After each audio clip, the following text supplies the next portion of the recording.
There's a very strange verse in the reading we had a few moments ago. I don't know if you noticed it. Let me put it up there. It's verse 35 in John chapter 9. If you've got a Bible, you could open it up. But John chapter 19 and verse 35, where it says, "The man who saw it," so saw Jesus dying on the cross, "gave testimony, and his testimony is true.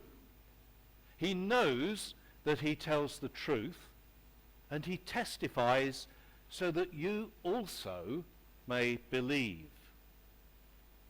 Now, John is saying that he was there when Jesus died on the cross, and he is absolutely certain that Jesus died. It wasn't just that he fainted and then woke up later. He's absolutely certain that Jesus died. And he's telling us that Jesus was definitely dead, so that we can believe. But why is it so important for us to believe that Jesus actually died on the cross on Good Friday? Why is that so important that he actually died? Well, let me try and explain that to you.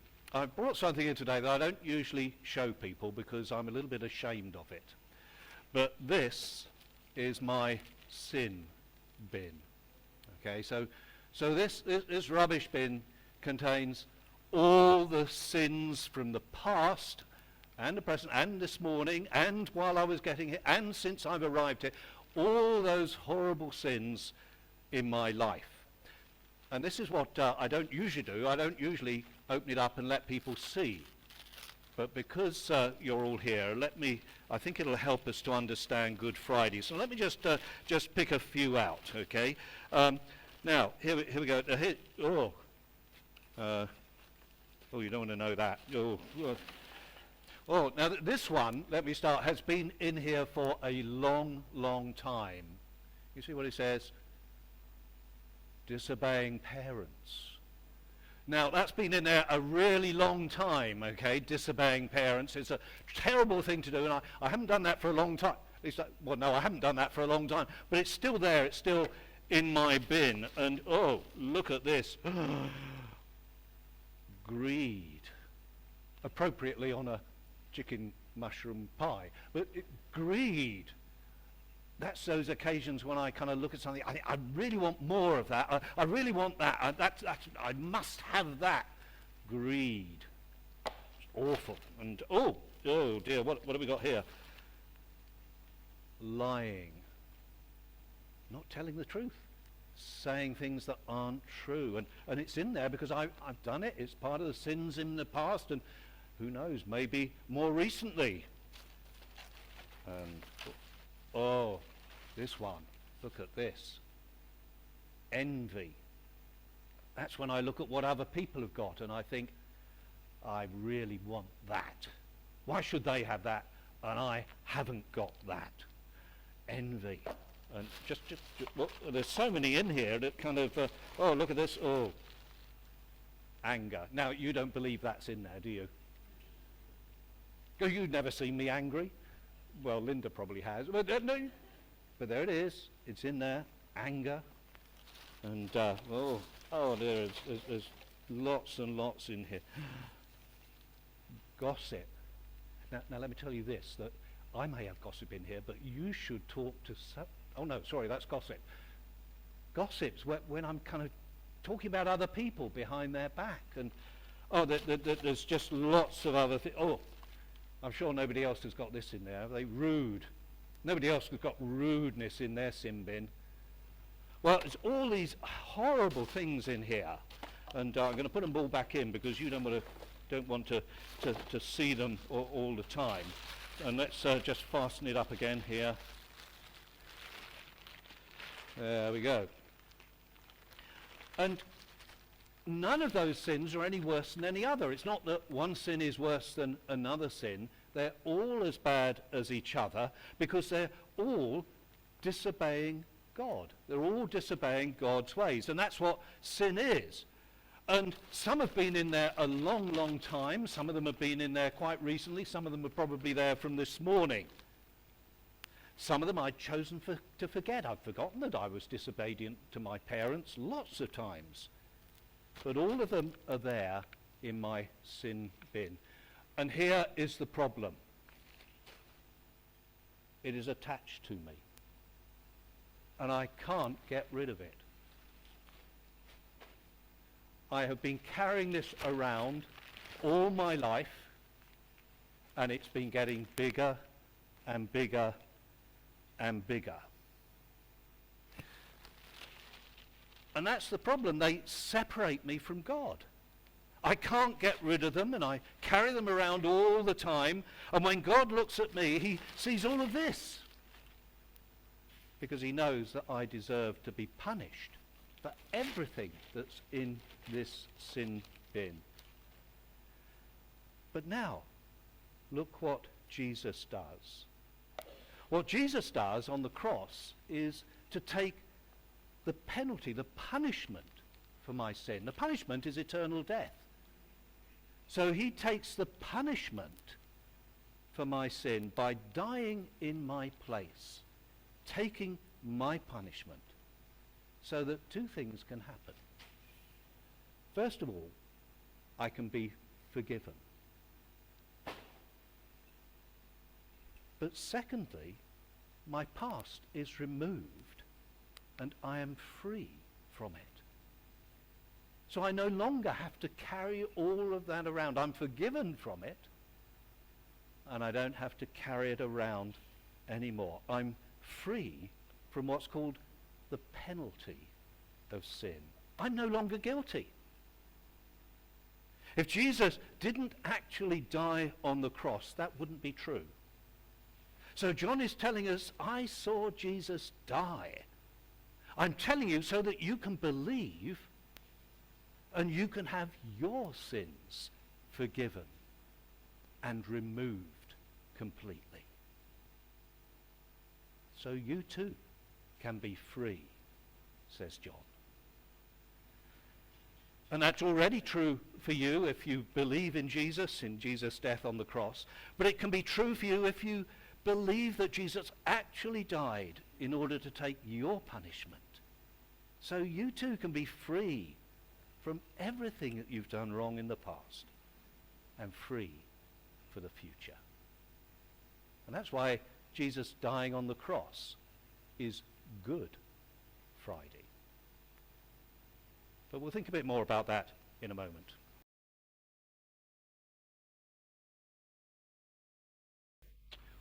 Well, so far we've thought about the way in which we have been freed from the penalty of sin. Let me just bring that up here. There we go. We've thought about how we've been freed from the penalty of sin, how all these horrible things in my life from the past and the present that I couldn't get rid of, Jesus took the punishment so I could be free. So I'm no longer guilty. And if you're trusting Jesus, you're no longer guilty. You've been forgiven.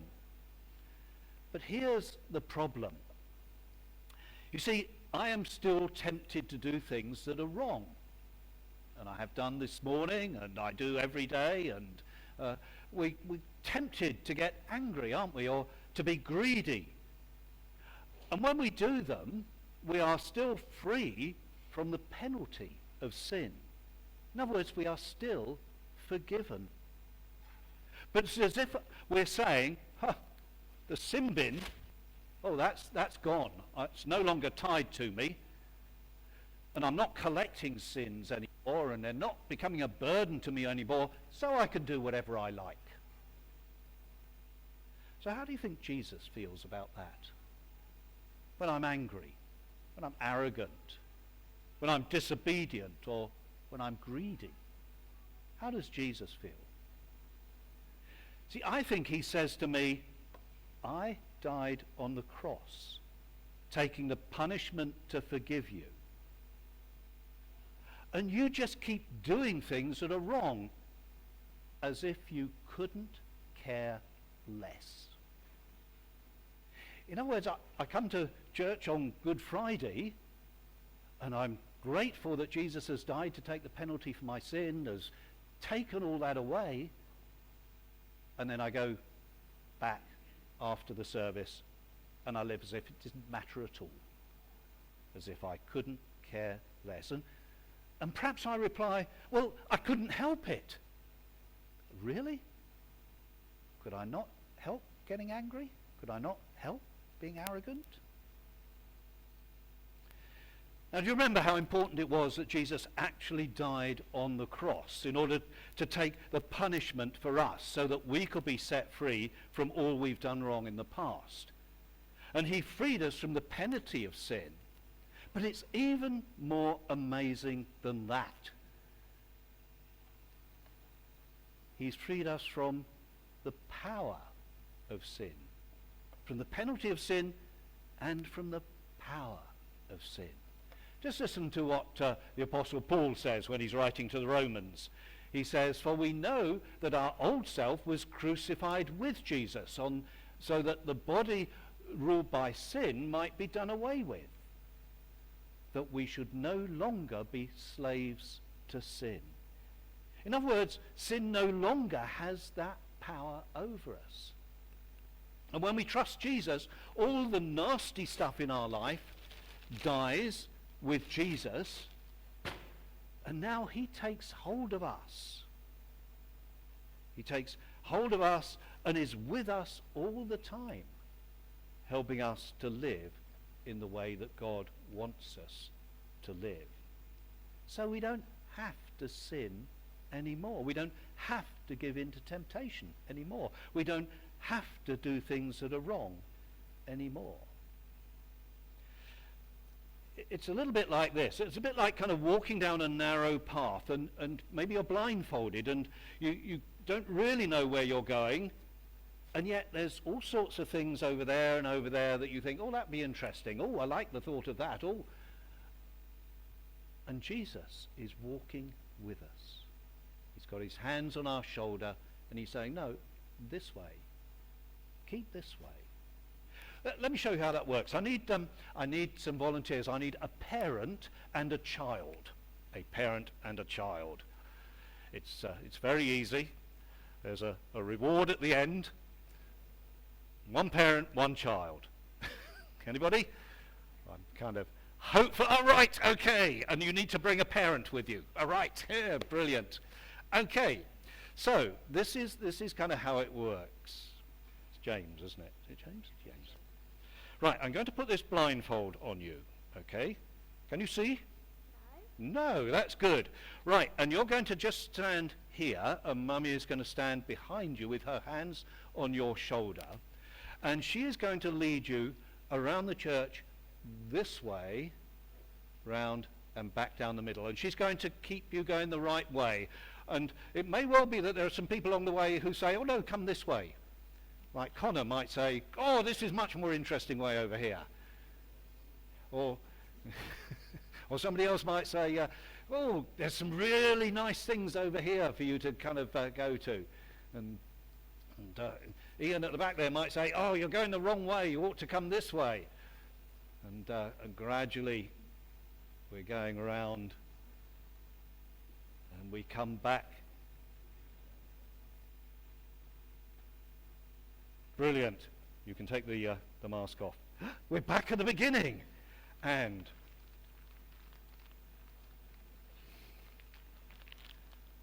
if I give you all of these, because I realise that it may be difficult just to get it.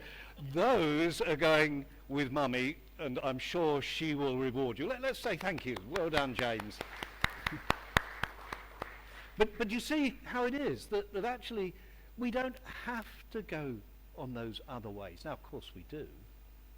But Jesus is there all the time saying, no, this way. He's got his hands on our shoulder. And he's saying, no, come this way. Don't go that way. Don't do that. And if he's doing that and he loves us, why would we want to ignore him? Why would we ignore him? Especially if we can get hurt if we go the wrong way. If James had gone the wrong way here, he'd have bashed into a pillar, and that wouldn't have been very good, would it? And when we go the wrong way, when we're tempted, we get hurt, don't we? But if we go the way that Jesus leads us, then he leads us in the right path, in his path. He helps us. And the amazing thing is that because we're trusting Jesus, we're united with him. We're one with him. And he wants to help us to walk his way, to live his way in our lives. When he died on Good Friday, he freed us, you remember, from the penalty of sin. But also he freed us from the power of sin.